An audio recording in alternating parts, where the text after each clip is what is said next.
दोस्तों नमस्कार। जयदीप पत्रिका में आपका स्वागत है। मैं दीपक कोहली। आज हमारे साथ जुड़ी हैं रजनी त्रिवेदी पॉल जी, जो एक एंकर, वॉइस आर्टिस्ट और मॉडल, साथ साथ में सोशल वर्कर भी हैं। मैम, आपका जयदीप पत्रिका के इस कार्यक्रम में स्वागत है। बहुत बहुत धन्यवाद आपका। मैम, इतना लंबा सफर कैसे तय किया आपने, बंगाल से लेकर मुंबई तक का? सफर है। हर किसी का सफर रहता है, वो तय करना तो बहुत ज्यादा जरूरी है। अप्स एंड डाउन्स, उतार चढ़ाव सभी की जिंदगी में आते हैं। उस तरह से कुछ भगवान ने मेरी किस्मत में भी दे रखे थे। लेकिन हर एक उतार चढ़ाव भगवान सक्सेस की ओर लेकर के जाते हैं। तो ये तो वो पगडंडियों पे चलने के बाद ही हम सीख पाते हैं। लेकिन हाँ, सफर मेरा बहुत अच्छा रहा है अभी तक का। बहुत चैलेंजिंग रहा है और बहुत कुछ जो है सीखने को मिला, जिसकी वजह से रजनी पॉल आप सभी के सामने है। ओके। मैम, इसके अलावा एक बात आपके बारे में कही जाती है कि आपको कई भाषाओं का ज्ञान है। जैसे कि आपने मुझे बताया था, करीब 4-5 भाषाएं भाषाएं आप प्रतिदिन बोलती हैं। तो कैसी इतनी भाषाएं आपने सीखी, थोड़ा सा इसके बारे में बताइए। अ, भाषा का ऐसा है कि मैं भारत की बेटी हूँ। और भारत के हर एक राज्य का मुझे बहुत प्यार मिला है। और जब हम हर एक राज्य में जाते हैं तो उसको अपनी माता की तरह मानते हैं। और अगर हमें मातृभाषा ही ना आए तो फिर कोई फायदा ही नहीं। तो यहाँ पर भावनात्मक बातें भी मेरी जो है वो जुड़ी हुई है। मैं हर राज्य में मैंने काम किया है। जैसे मैंने झारखंड में किया है, बिहार में किया है, कोलकाता में मैं पली बड़ी हूँ। अ, और मैं हूँ मारवाड़ी और मेरी शादी बंगाली से हुई है। तो इस तरह से भारत माता की गोद में खेलते खेलते ही मुझे सारी भाषाओं का जो है वो ज्ञान हुआ। और ये मेरे लिए बहुत ही किस्मत की बात है कि मैं मुझे मतलब पूरी तरह से प्यार जो बोलते हैं ना, एक भगवान का बहुत प्यारा बच्चा, जी तो जी। वो मैं अपने आप को समझती हूँ, जिस वजह से ये अनुभव मुझे प्राप्त हो पाया। जी जी। मैम, एंकरिंग और वॉइस आर्टिस्ट की जो नौकरी है या जो हम्म। पेशा है, कोई युवा उसको कैसे स्टार्ट कर सकता है, और आपने कैसे शुरुआत की एंकरिंग वॉइस आर्टिस्ट की?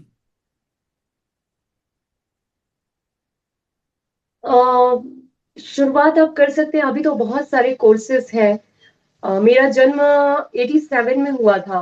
हम्म। तो उस हिसाब से जब हम सोचते थे तो वहां पर कोर्सेज बहुत कम थे, और कोर्सेज थे भी तो हम डिसाइड नहीं कर पाते थे। मीन्स गाइडलाइंस बहुत कम थी। गूगल का जमाना नहीं था, मोबाइल फोन्स नहीं हुआ करते थे। हम रेडियो पर सुना करते थे, दूरदर्शन में हम सुना करते थे। लेकिन अब लॉट्स ऑफ अपॉर्चुनिटीज है जो आपके ब्राइट फ्यूचर को बिल्कुल वार्म वेलकम कर रही है। तो इसमें बहुत सारे स्कोप है। लेकिन बात ये होती है, कई बार छोटे शहरों में लोग रुक जाते हैं, कई बार बड़े शहरों में कुछ ज्यादा अपॉर्चुनिटी मिल जाती है। तो सब बहुत कुछ होता है। लेकिन जी जी। तो ये सारी चीजें आती है। लेकिन शुरुआत तो मेरी जो है वो मेरे कॉन्फिडेंस के साथ हुई। मैं शुरू से ही एक बेबाक सी बच्ची थी जो हर बात को बिल्कुल बिंदास तरीके से प्रेजेंट करती थी। और मुझे अगर कुछ गलत दिखाई देता था तो मैं शुरू से ही ऐसी थी कि गलत का मैं विरोध करती थी। मैं श्री कृष्ण को बहुत मानती हूँ और श्री कृष्ण के मार्ग पर चलती हूँ। तो उनसे सब चीजें मुझे सीखने को मिली कि गलत का आपको विरोध करना है और आपको अपना कर्म नहीं छोड़ना है। तो ये सारी चीजें तो भगवत गीता, मुझे नहीं लगता कि उससे बड़ा आपके लिए कोई गुरु हो सकता है। क्योंकि जब आपके गुरु साक्षात जो अपने आप में जो संपूर्ण है श्री कृष्ण हो, तो आपको फिर ज्यादा कोर्सेज की जरूरत नहीं होती है। तो बस ये है कि अगर आप कॉन्फिडेंस रखें, इरादे आप अपने मजबूत रखें, तो यही सबसे बड़ी पहचान होती है एक एंकर की। ओके। एक महिला के लिए सोशल मीडिया को आप कैसे देखते हैं? एक क्रांति के रूप में देखते हैं या फिर अलग तरीके से देखते हैं? नहीं, बिल्कुल, मैं तो एक क्रांति के तौर पे ही देखती हूँ। और सोशल मीडिया आपके लिए लॉट्स ऑफ अपॉर्चुनिटीज लेके आता है। आपके लिए भरमार है, यहाँ पर अवसर इतने हैं। और हर एक महिला जो है उसमें प्रतिभा होती ही होती है, और वो प्रतिभा ऐसी होती है कि वो अपने आप में अद्वितीय होती है, यूनिक होती है। तो उसे प्रेजेंट करने के लिए सोशल मीडिया से बड़ा मंच दूसरा कोई नहीं है। बहुत सारी महिलाएं ऐसी हैं जो बाहर नहीं निकल पाती हैं, लेकिन उन्हें चार दीवारियों में रह के ही कुछ कर दिखाने का अगर कोई जज्बा अगर है, तो I think social media is the best platform for all ladies. तो ये सारी चीजें हैं, और इसका फायदा भी उठाना चाहिए लेडीज को। बहुत सारी लेडीज जो है आप देख सकते हैं कि कुकिंग में बहुत ज्यादा आगे निकल गई है, और उनके कुकिंग वीडियोस जो है उन्होंने चैनल बनाया है, और लाखों रुपए वो कमा रही हैं। जी जी। कुछ लेडीज है जो अपनी बहुत ही खूबसूरत जो एक्टिविटी है वो प्रेजेंट करती है। कुछ लेडीज है जो अपनी जो एक देहाती गांव की जो लैंग्वेज होती है, जो हम सबको बहुत प्यारी होती है, उसी में कुछ भी बोलती है और उसे करोड़ों लोग पसंद करते हैं। तो ये बात होती है कि आप अपने आप को पहचाने, और आप प्रेजेंट सोशल मीडिया पे। तो ये पूरा समाज, ये बहुत बड़ा वृहद यहाँ पर समाज है जो आपको एक्सेप्ट करता है। बस आप जो है आप वही प्रेजेंट कीजिए, मुखौटा ना लगाए, क्योंकि मुखौटा ज्यादा देर तक नहीं टिकता है। लेकिन आपकी जो असली पहचान है उसे अगर आप समाज के सामने रखते हैं, तो ये सोशल मीडिया है जनाब, ये आपको बहुत बहुत बहुत प्यार करती है। इसके अलावा मैम, सोशल मीडिया के बारे में कहा जाता है कि कुछ महिलाएं मतलब फेमस होने के लिए अलग अलग हथकंडे अपना रही हैं, और सिर्फ महिलाएं ही क्यों, और लोग भी जो युवा हैं या और लोग हैं कुछ भी पोस्ट कर देते हैं। इसको आप कैसे देखते हैं? क्या इससे समाज में गलत चीजें जा रही हैं युवाओं के पास? अ, जी बिल्कुल, लेकिन ये बात तो उनकी मानसिकता पर निर्भर करती है।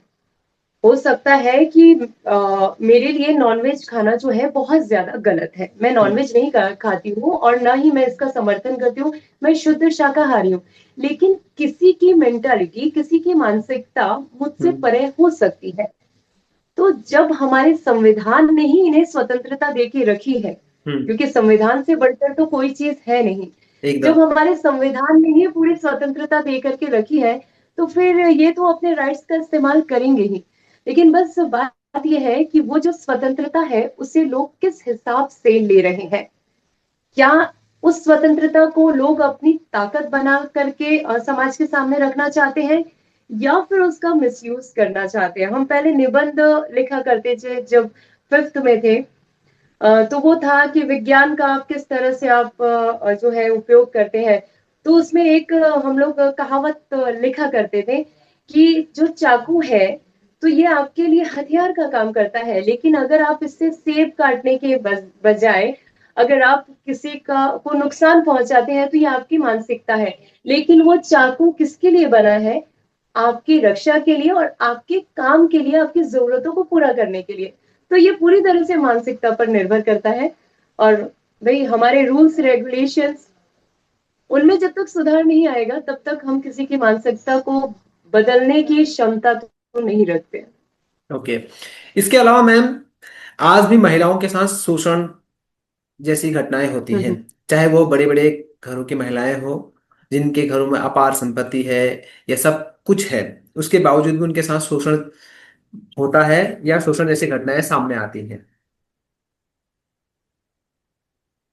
अ, एक चीज तो है, मैं हर एक महिला से कहना चाहूंगी, अगर आप मेरा इंस्टाग्राम अकाउंट देखेंगे, जितने लोग मुझे जानते हैं उन्हें तो पता ही है, लेकिन जो मुझे पहली बार देख रहे हैं, एक बार मेरा इंस्टाग्राम अकाउंट आप देखिए।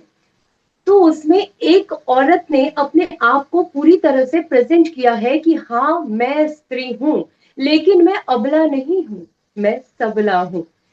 क्योंकि मर्दों को भी वही दो हाथ होते हैं, हमें भी वही दो हाथ होते हैं। तो हम क्यों उम्मीद करते हैं कि कोई मर्द आएगा और हमारी रक्षा के लिए खड़ा होगा या आवाज उठाएगा? हमें तो भगवान ने वही शक्ति दी है, तो क्यों नहीं हम खुद की रक्षा कर पाते? क्यों नहीं हम उसके लिए, जब हम रोटियां बनाना सीखती हैं, क्यों? क्योंकि ये हमें बहुत ज्यादा काम आएगा। उसी वक्त हम हथियार उठाना क्यों नहीं सीखते? हम उसी वक्त हम लाठी चलाना क्यों नहीं सीखती? उसी वक्त हम कुछ नुकीली चीजों का किस तरह से इस्तेमाल करना है अपनी आत्मरक्षा के लिए, वो हम क्यों नहीं सीखते? हम क्यों समाज से हम मांगते हैं कि हमारी रक्षा करो, हमारी रक्षा करो, हमारी रक्षा करो? महिला अपने आप में सक्षम है, बस बात है तो अपने आप को थोड़ा सा तराशने की। हम मेहंदी लगाना सीखती हैं, हम मेकअप करना सीखती हैं, हम अपने बालों को संवारना सीखती हैं। अपने जिंदगी को संवारने के लिए जितनी चीजें हैं, तमाम चीजें हम सीखती हैं। तो क्यों फिर हम अपनी आत्मरक्षा के लिए कुछ चीजें नहीं सीखती? और ये एक तरह से हमारे समाज की कमजोरी भी है, क्योंकि एक महिला के साथ जब कुछ होता है तो पूरा समाज सामने आकर खड़ा हो जाता है। लेकिन बहुत ही कम, मेरे ख्याल से 1 और 2% लोग ऐसे होते हैं जो महिलाओं को सक्षम करने के लिए कुछ सोचते हैं। क्यों नहीं आप उनके हाथों में हथियार देते? मुझे लाठी चलाना आता है, तो मैं तलवार से भी मैं खुद की रक्षा कर सकती हूँ। मैं अपने आप को फिट रखने के लिए रोजाना वर्कआउट करती हूँ। मैं अपने आप को ज्यादा ताकतवर रखने के लिए हेल्दी डाइट लेती हूँ। और मुझे इस बात का बहुत अच्छे से पता रहता है कि मैं जब रोजमर्रा का काम करने के लिए मैं घर से बाहर निकली हूँ, तो मेरे पर्स में वो चीजें होनी चाहिए कि मैं खुद की रक्षा खुद कर सकूं। तो जी। ये सारी चीजें एकदम कॉमन सेंस है। और हमारी, आप अगर भारतीय परंपरा देखेंगे, तो उसमें भी महिलाओं को ये सारी चीजें सिखाई जाती थी और इन सारी चीजों का उल्लेख है। लेकिन हम अपनी संस्कृति को भूलते जा रहे हैं, जिसकी वजह से हम लोगों से उम्मीदें करते हैं कि कोई आए आए और हमारी रक्षा करे। हमारे जो पूर्वज थे, हम जिनको भी मानते हैं, आप किसी भी धर्म में देख लीजिए, हम्म। महिलाओं को सिखाया जाता था। लेकिन महिलाएं खुद वो चीजें भूल गई हैं।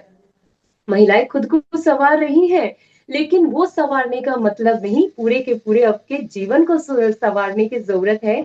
और आप आत्मरक्षा के लिए जितने आप जो हुनर है वो सीख सकती है, वो सीखने की जरूरत है। बहुत ही जल्द मैं एक वीडियो बनाऊंगी जिसमें बहुत इजी तरीके से आप अपनी रक्षा कैसे कर सकते हैं। और हमेशा एक महिला के साथ उसका बच्चा होता है, आप साथ ही उसकी भी रक्षा कैसे कर सकते हैं। जब एक महिला हथियार उठा करके जब कुछ सीखने को जाएगी, तो बिल्कुल आपकी जो संतान है, आपके जो बच्चे हैं, वो बिल्कुल आपको कॉपी करेंगे। तो ये लेगेसी है सर, जो आगे फॉरवर्ड हो सकती है। तो कहीं ना कहीं हमें एक और कदम आगे बढ़ाने की जरूरत है, मांगने की नहीं, बल्कि खुद और ज्यादा शक्तिशाली बनने के लिए हथियार उठाने की जरूरत है।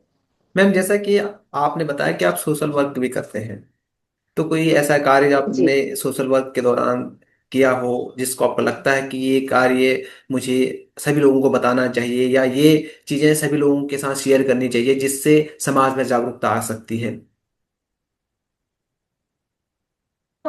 देखिए, एक ही नहीं, मुझे तो ऐसा लगता है कि मैंने जो सोशल मीडिया पे मैंने जो पोस्ट किया है, मैंने इसीलिए पोस्ट किया है कि सारे लोग देखें और अवेयर हो। क्यों? क्योंकि भारत की इतनी घनी आबादी में एक अकेली औरत कुछ नहीं कर सकती, या लाखों औरतें मिलकर भी कुछ नहीं कर सकती। हम्म। सारी औरतों को आगे बढ़ना होगा और आवाज उठानी होगी। अगर आपको दिखाई देता है कि आपके घर के किसी कोने में गंदगी पड़ी है, तो हम्म। आपका काम है, आपकी जिम्मेदारी है उसे क्लीन करना। उसी तरह से समाज की जो भी गंदगी, यानी समाज की जो भी बुराइयां आपके सामने आती है, आप बिल्कुल खड़े हो जाइए, आप उसका विरोध कीजिए। क्योंकि अगर अब नहीं बोलेंगे तो कब बोलेंगे? मनुष्य का ये जीवन हमें एक बार मिलता है, इसे भगवान का दिया हुआ आशीर्वाद समझ करके हमें सिर्फ अपने ही लिए नहीं, बल्कि औरों के लिए भी जीना सीखना होगा। अगर आपको दिखता है कि यहाँ पर किसी महिला के साथ गलत हो रहा है, तो आप खुद उस महिला के लिए आप ढाल बनिए, आप बात कीजिए। क्योंकि बात करने से सब कुछ सॉल्व होता है, ऐसा कुछ नहीं है जो बातचीत से सॉल्व नहीं होता। आप वहां पर खड़े होइए, आप अकेली वहां पर खड़ी होंगी, आप 10 मिनट बाद देखेंगी कि उसी बात को सपोर्ट करने के लिए कितने लोग आपके पीछे खड़े होंगे। तो यहाँ पर पहल करने की जरूरत है।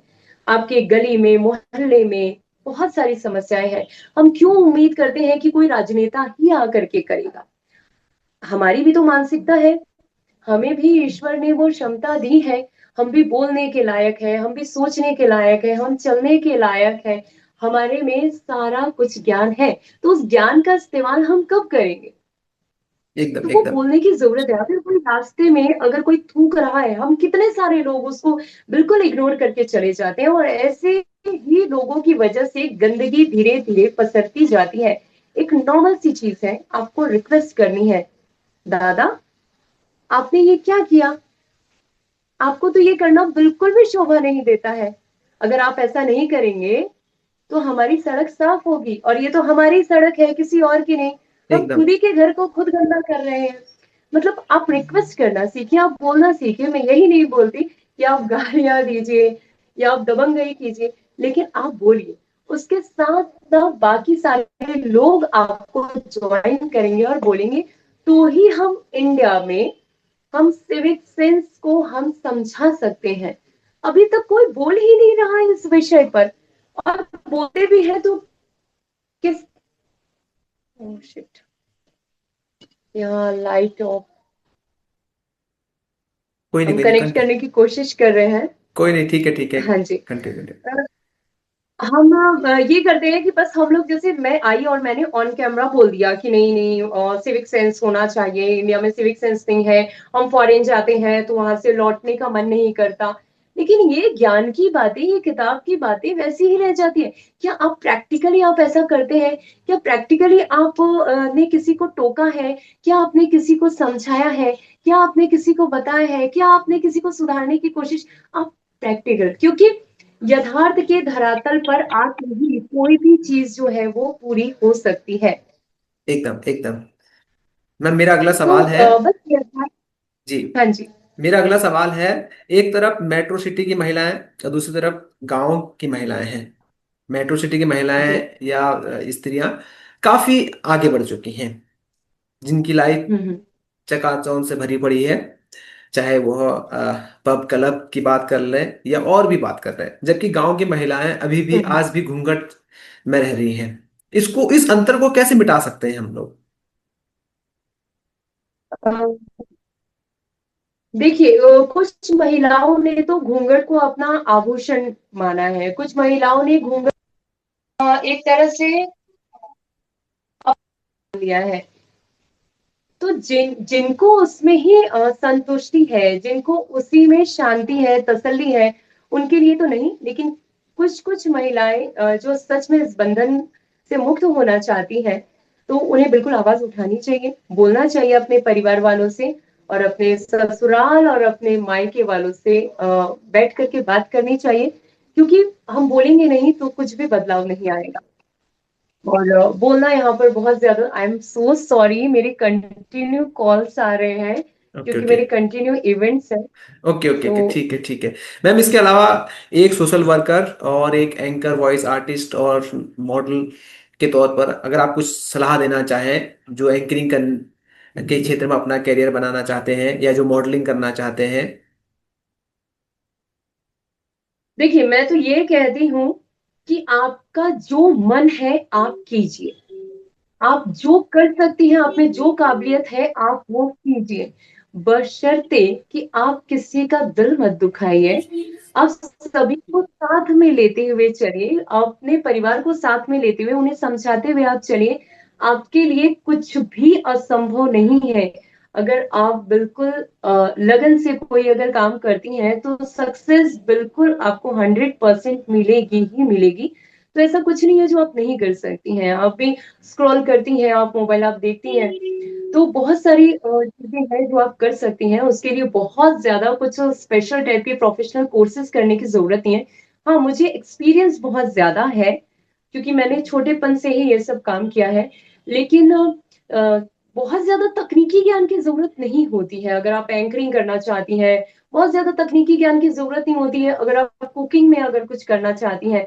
मीन्स जैसे रॉकेट साइंस हो गया, या हम्म। फिर आपको जैसे बिल्कुल हवाई जहाज ही उड़ाना है, इतना जी। कोई तो नहीं है ना। बहुत सारी सिंपल सिंपल चीजें हैं जो जी आप कर सकती हो और समाज में आप अपनी नई पहचान बना सकती हो। और ऐसी तमाम औरतें जो मेरे सामने रोजमर्रा की जिंदगी में मुझे मिलती हैं, मैं वैसी औरतों को प्रमोट करती हूँ।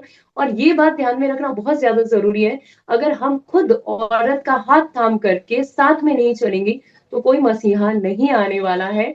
तो हमें हर एक औरत को आगे लेकर के जाने की जरूरत है, एक दूसरे के लिए ताकत बनने की जरूरत है। तो मैम, थैंक यू मैम, बहुत बहुत धन्यवाद, आपने अपना बहुमूल्य समय दिया जयदीप पत्रिका को। तो चलिए मिलते हैं अगली वीडियो के साथ, तब तक के लिए नमस्कार। धन्यवाद, थैंक यू। Thank you.